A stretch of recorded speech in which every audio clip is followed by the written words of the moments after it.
Fatality starts. 2015 to 2020. The Avatar is created. A robotic human copy controlled by thought. That's enough. Computer interface. I'm going to get to more of this on the Nightly News. You are listening to GCN. Well, we've got an article up at Infowars.com right now. Governor Jesse Ventura pointed out that both parties are controlled by the same interest. His new book's out. CNN cut him early. He got canceled by Imus. The system does not want the message, DemoCRIPS and ReBLOODlicans, his new book, it's excellent, getting out there. They're definitely concerned about it. And he joins us for the rest of the hour back from Mexico. Governor, it's good to hear your voice. How you doing? Hi, Alex. Good to hear yours. I hope everything is good down in Texas. Oh, yeah, we're going to get into your lawsuit against the liar. We're going to get into the TV show, your book, and so much more. But you know what? Some stations join us in the next segment. So right now, some unorthodox questions. How is Terry? How is the family? And how was Mexico? Well, the family's doing terrific. Mexico's doing great. You know, all I can say is that I miss not being in the water down there, but then again, it's summertime in Minnesota, so we're the land of 10,000 lakes, so there's plenty of water up here that I can play around in. But I got to tell you this one, Alex. This one, you know, beats all. Okay, I've taken up paddle surfing, right? Yes. Well, I wanted to be able to practice on my lake this summer, you know, paddle around on the surfboard. So I went to buy a surfboard, and Minnesota requires you to license them. Oh, yeah. I went to buy a kayak, and they tried to make me fill out a license form, and I refused to do it here in Texas. But a surfboard. Unbelievable. And then worse than that, Alex, you're required to wear a life jacket. Oh, you know, they're now trying to make people put dogs in seatbelts and have dogs wear life jackets. The nanny state is here. I couldn't believe it. I mean, can you imagine in California or Mexico where the waves get 10 to 15 feet, you're not required to wear a life. You'd get laughed off the beach if you were a surfer with a life jacket on. Minnesota, they don't get a wave over 2 feet unless a big pontoon goes by. What you do is you order a surfboard online or drive over to Wisconsin. You gotta run for. I already beat it, Alex. I beat the system. You know how I did it? How? I gave him my Mexican address. So and the guy was great. He said, look, if you give me a Minnesota address, I have to license you. Yeah, but what about wanting, it wasn't even the law. They said, well, the police want you to do this. A little bitty one-man kayak at the academy place. Everything's got to be tracked, but the banker's laundering all the drug money. Yeah, exactly. No, I couldn't believe it. You have to register, and get this, the surfboards have no serial numbers on them. So how would they even know it's the correct surfboard? Oh, it's just pure, they want everything tracked. That or they want your money. Oh, that too. Of course. I mean, and you know how the law is up here, Alex?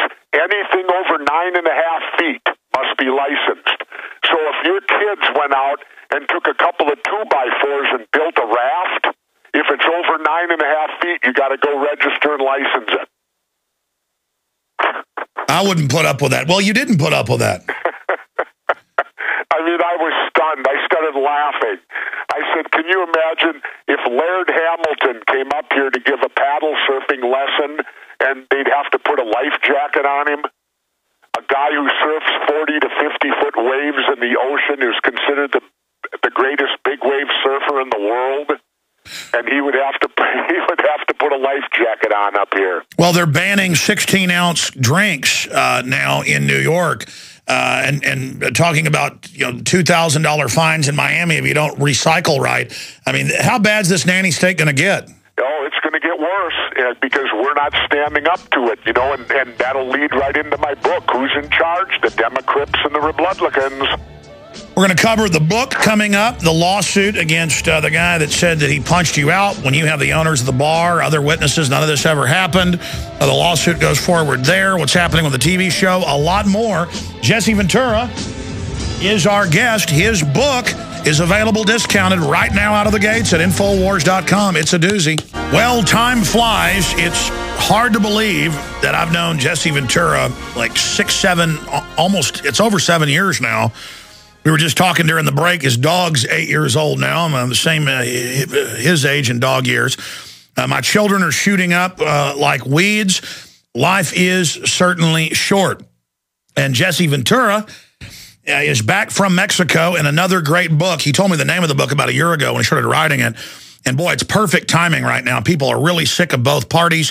DemoCRIPS and ReBLOODlicans. No more gangs in government. It's already racing up the New York Times bestseller list. All his books have been New York Times bestsellers. I think one of them was even a #1. He can correct me if I'm wrong.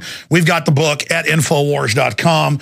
Discounted with his other great books, American Conspiracies and 63 Documents the Government Doesn't Want You to Read, all at Infowars.com and bookstores everywhere. Again, Governor, we've got the waterfront to cover here. TSA, nanny state, weaponized drones, your lawsuit against the Navy SEAL that lied about you and why you went ahead with that. All of it is coming up. Rand Paul, there's so many issues. But let's get into your new book. I think it's one of your best. Where did you come up with the name? And for folks that are listening right now, what does the book break down? The name, I don't recall who it was. It might have been Senator Dean Barkley, who I appointed to fill the Wellstone seat after Senator Wellstone died. It may have come from him or whatever. But somebody at some point in my life, within the last decade, referred to the two parties as the DemoCRIPS and the ReBLOODlicans.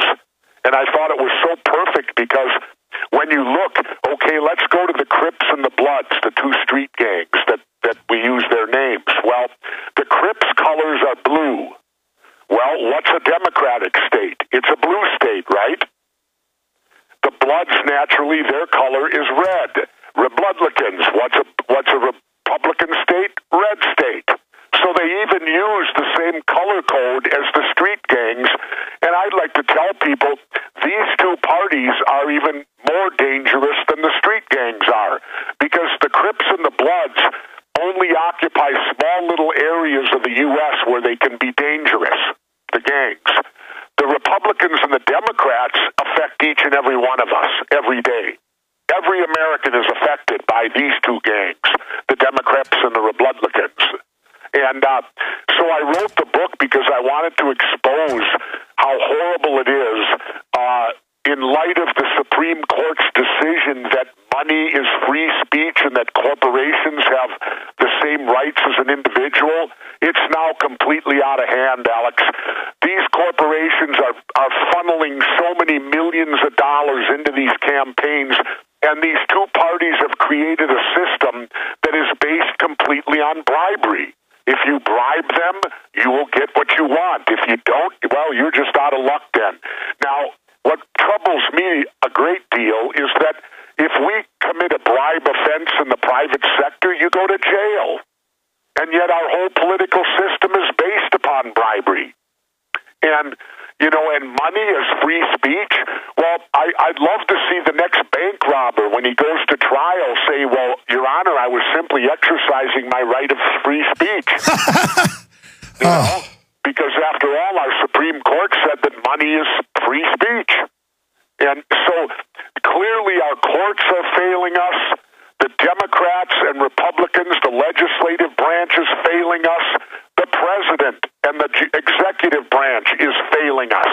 And the fourth branch, the unwritten branch of government, the media, is failing us. Why? Because the media, it was interesting, I saw Dan Rather on the other day. And if you'll recall, he got fired because he reported on George Bush the Kid, his service record. Well, every bit of it was true, and Dan Rather got fired for telling the truth.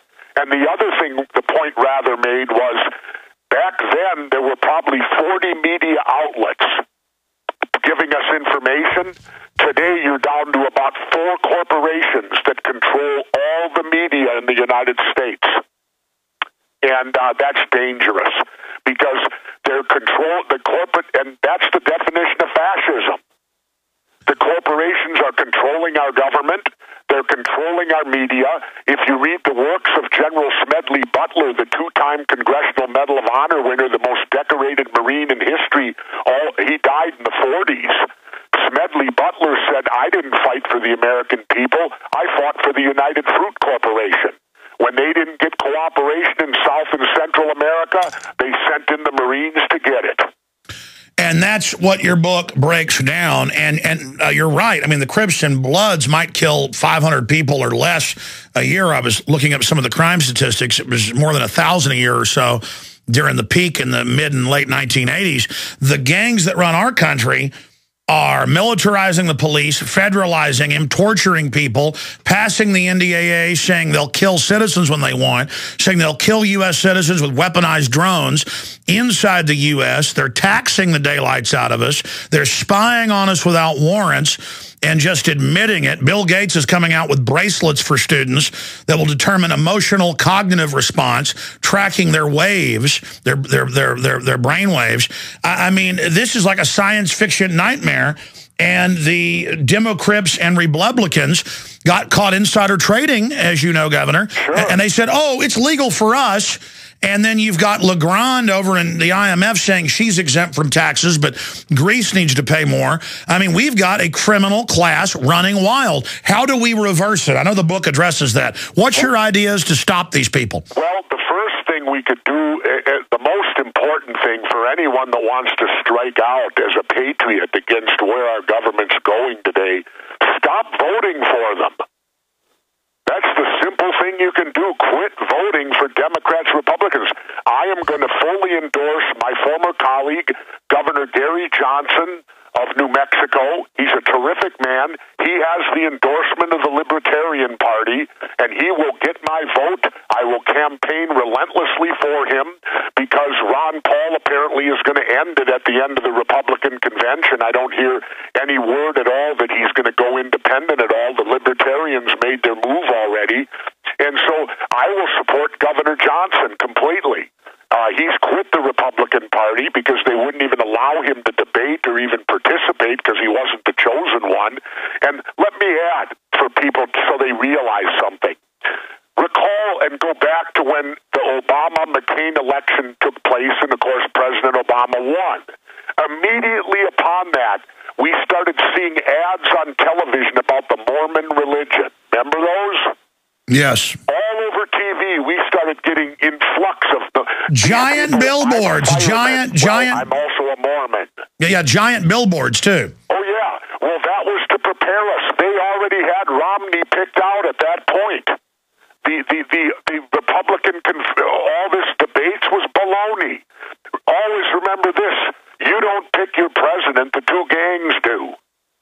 You'll get a gang member from one side and a gang member from the other side, and then you're expected to choose which one of those gang members you want to be the president. And they are a gang. People can now change that and vote for Governor Johnson to be our next president.